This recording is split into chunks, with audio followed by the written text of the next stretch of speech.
आप देख रहे हैं इंडिया न्यूज। आगे बढ़ेंगे जम्मू कश्मीर से अगली खबर, जहां पर जम्मू कश्मीर के अवंतीपोरा से बड़ा अपडेट मिल रहा है। जैश ए मोहम्मद के 4 आतंकी पकड़े गए हैं। यहां से आतंकियों से संदिग्ध सामग्री भी बरामद हुई है।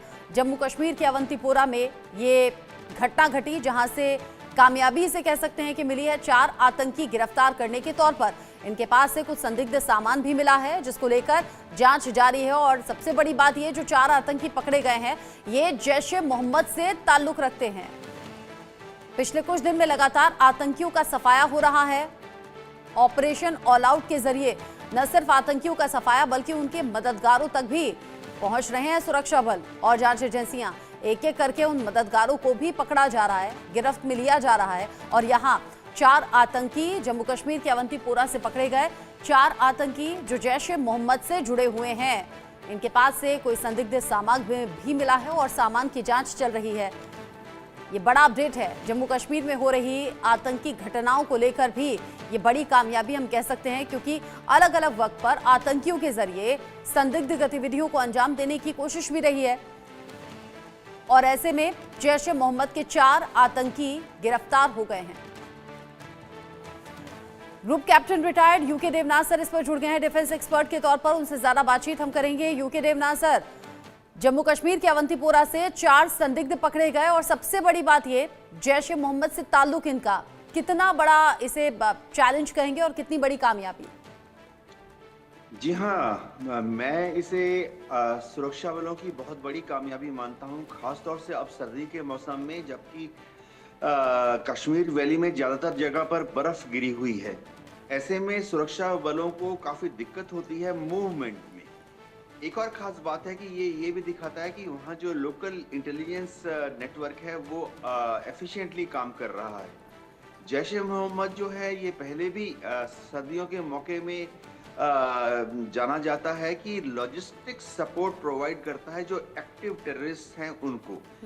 होता यह है कि एक्टिव जो टेररिस्ट हैं वो इस वक्त अपने हाइडआउट्स में पहाड़ों से में छुप नहीं सकते क्योंकि बर्फ गिरी हुई है, जंगलों में छुप नहीं सकते क्योंकि बर्फ गिरी हुई है और टेम्परेचर 0 के पास है। तो जो एक्टिव टेररिस्ट हैं वो ऐसे मौके पर, ऐसे मौसम में, जनवरी या फरवरी के मिडिल तक, ये सारे एक्टिव टेररिस्ट जो हैं नीचे आकर छोटे छोटे गाँव में, छोटे छोटे कस्बों में अपने जो सपोर्टर्स हैं उनकी मदद से उन्हीं के घरों में रहते हैं या जो अबंडेंट बिल्डिंग है उनमें रहते हैं। तो ये जो सपोर्टर्स हैं इनका काम होता है कि एक्टिव टेररिस्ट को लॉजिस्टिक सपोर्ट बोला तो उनको खाना मुहैया कराना, उनको आसपास पुलिस की गतिविधियों के बारे में जानकारी देते रहना। तो ये जो 4 पकड़े गए हैं ये सिर्फ शुरुआत है।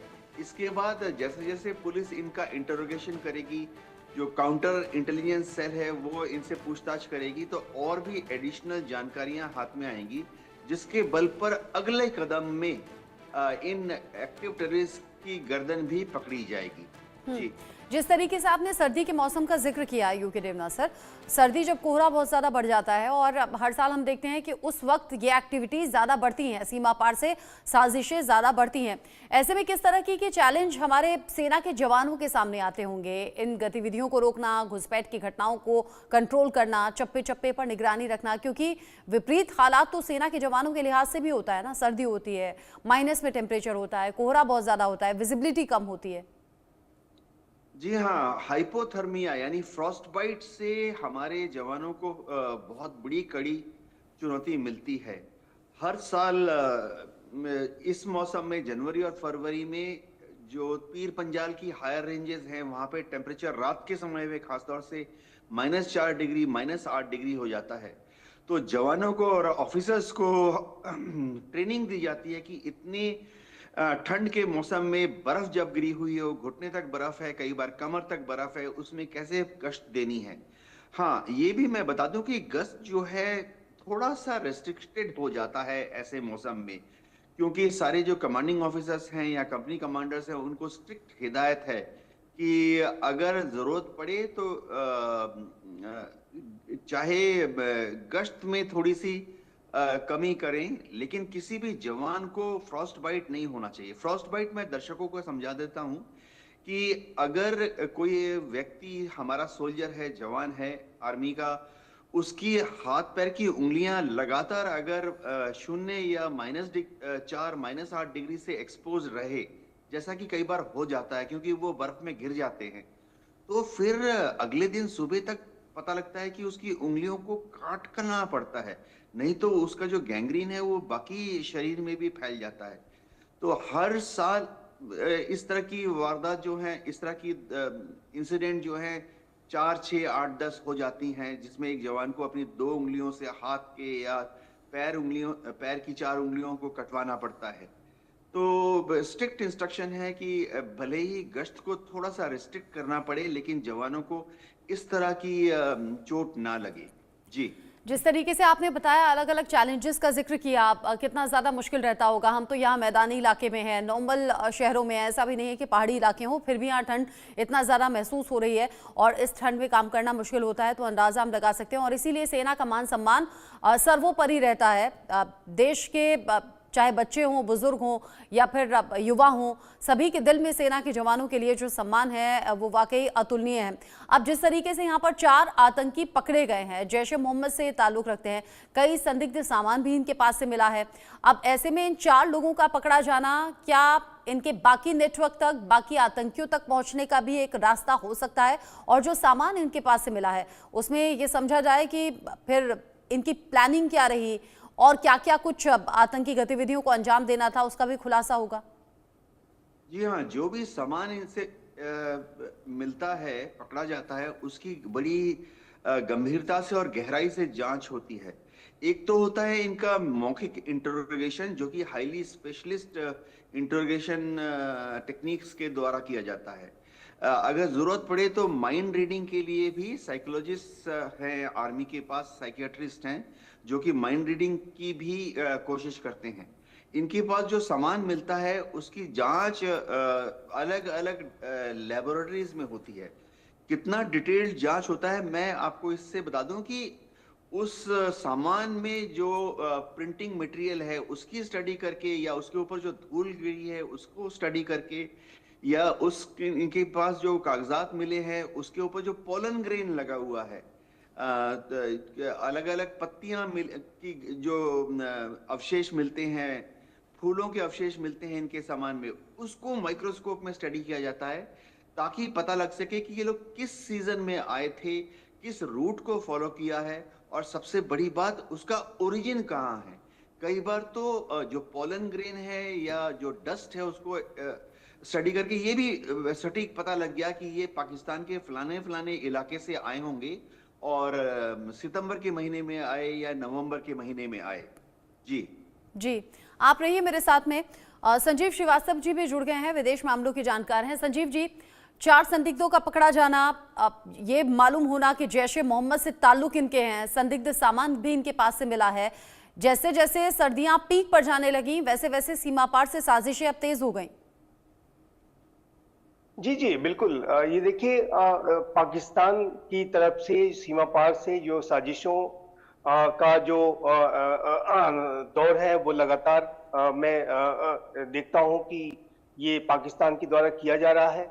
और यद्यपि कि हमने पाकिस्तान के ऊपर एक बहुत ही कड़ा रुख अपना करके रखा हुआ है, एक जीरो टॉलरेंस का अप्रोच है, और लगातार भारत की सरकार इस बात को पाकिस्तान से कहती रही है कि जब तक पाकिस्तान आतंकवादियों को आतंकी साजिशों को करना बंद नहीं करेगा तब तक तो भारत और पाकिस्तान के संबंध सामान्य तो दूर बातचीत भी संभव नहीं है। लेकिन उसके बावजूद भी जब समय समय पर मौका मिलता है तो ये पाकिस्तान के जो हुक्मरान हैं वो ऐसी साजिशों से बाज नहीं आते हैं और इन्फिल्ट्रेशन के प्रयास किए जाते हैं। तो ये स्पष्ट है कि पाकिस्तान के भारत विरोधी रुख में कोई बदलाव नहीं आया है। और ये जो आतंकी जो साजिशें हैं, जब बर्फ बहुत पड़ती है, जब एक बहुत ही सीवियर जो वेदर कंडीशंस होती हैं, तो इसका लाभ उठाते हुए ये जो आतंकी हैं वो इन्फिल्ट्रेट करने की कोशिश करते हैं। और इसी तरीके की जो कोशिश है वो फिर से एक बार इन्होंने की है। तो जाहिर है कि ये भारत और पाकिस्तान के बीच में जो एक संबंधों के भविष्य का जहाँ तक प्रश्न है, मैं इसमें अगर इसी तरीके का अप्रोच जारी रहा तो आगे कोई दूर दूर तक संभावना नहीं देखता। और पाकिस्तान के ऊपर हमारा जो जीरो टॉलरेंस का और एक सख्त जो रुख है वो लगातार जारी रहेगा। पाकिस्तान जाहिर है कि इसी आतंक की आग में आज स्वयं जल रहा है पाकिस्तान आतंक को सपोर्ट करने के लेकिन हैरानी संजीव जी इसी बात की है, पाकिस्तान खुद जल रहा है, आतंक के बीज बो रहा है, उसमें खुद घिरा हुआ, खुद जलता हुआ नजर आ रहा है। अलग अलग तरीके से चैलेंजेस उसके सामने भी हैं, जैसा कि अभी तालिबान से आमने सामने की टक्कर भी है, युद्ध जैसे हालात, लेकिन बावजूद इसके भारत के खिलाफ साजिशें नहीं रुक रही। इसे कैसे देखें? ये पाकिस्तान की जो एक आत्मघाती भस्मासुरी जो उसकी नीतियां रही हैं उसी का परिणाम है। और पाकिस्तान ने और वहां के विशेष रूप से अगर मैं वास्तविक शासकों की बात करूं, आर्मी और आईएसआई की, तो उन्होंने भारत विरोधी जो एजेंडे का इस्तेमाल अपनी स्किन्स को बचाने के लिए किया है। जब कभी भी पाकिस्तान के हुक्मरान घरेलू मोर्चे पर काफी घिर जाते हैं, काफी आलोचनाओं का शिकार होते हैं, तो अपनी पूरी जनता का ध्यान वो भारत के फ्रंट पर डाइवर्ट करने की कोशिश करते हैं और इस माध्यम से वो अपने आप को अनेक आलोचनाओं से और जनता के कोप भाजन का शिकार होने से बचाने की कोशिश करते हैं।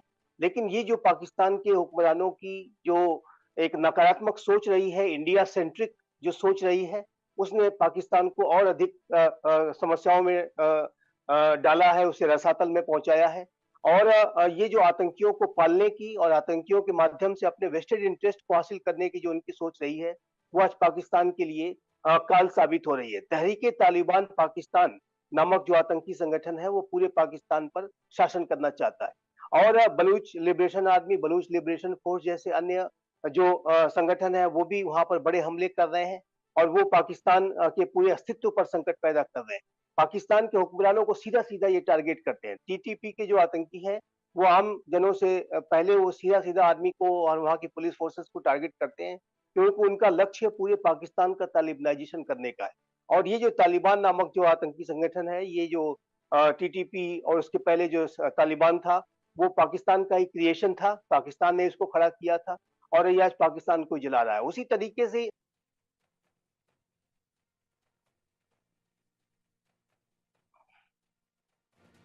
यूके देवनाथ सर, संजीव जी आप रहिएगा मेरे साथ में। अब जिस तरीके से जम्मू कश्मीर के अवंतीपोरा से बड़ी कामयाबी हासिल हुई है, 4 आतंकियों को